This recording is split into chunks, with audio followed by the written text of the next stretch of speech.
साम्यवाद और समाजवाद ये दोनों दिखता तो करीब करीब एक सरीखा है, लेकिन दोनों में बहुत अंतर है।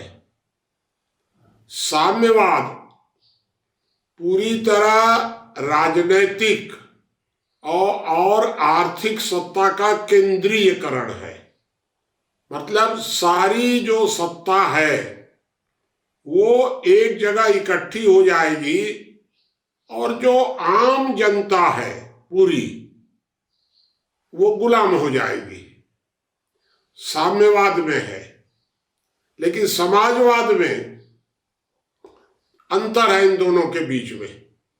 समाजवाद में राजनैतिक सत्ता विकेंद्रित होती है, उसको कुछ कुछ अकेंद्रित भी कह सकते हैं, लेकिन आर्थिक सत्ता में राज्य का बहुत बड़ा हस्तक्षेप होता है। यह है समाजवाद।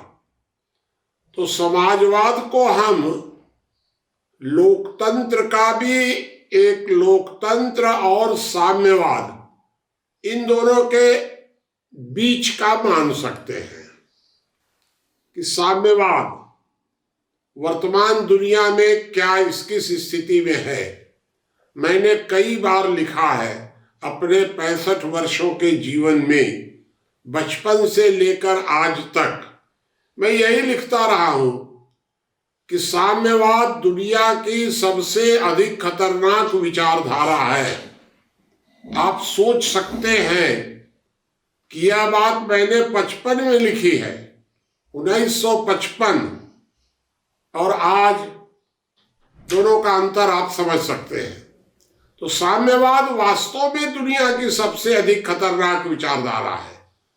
साम्यवाद का मौलिक स्वरूप क्या है? भाई साम्यवाद में है क्या क्या? सत्ता का केंद्रीयकरण, अर्थात अधिकतम संता किसी व्यक्ति या किसी समूह के पास रहेगी, ग्रुप के पास रहेगी अधिकतम, और न्यूनतम स्वतंत्रता व्यक्ति के पास रहेगी। यह है साम्यवाद का पहला लक्षण। दूसरा, साम्यवाद में क्या है? वर्ग संघर्ष। सारे लोगों को लड़ा भिड़ा करके और पावर अपने पास इकट्ठा कर लेना, यही तो साम्यवाद है। तीसरा, साम्यवाद में क्या है? द्वेष।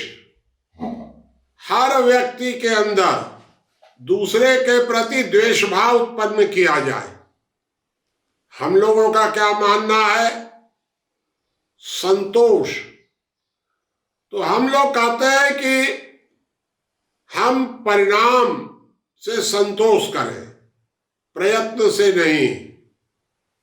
साम्यवाद यह कहता है कि प्रयत्न से भले ही संतोष कर लो, लेकिन परिणाम से कभी संतुष्ट मत हो, क्योंकि अगर परिणाम से संतुष्ट हो गए तो गए। चौथी बात कि साम्यवाद दो तरह की दुनिया मानता है।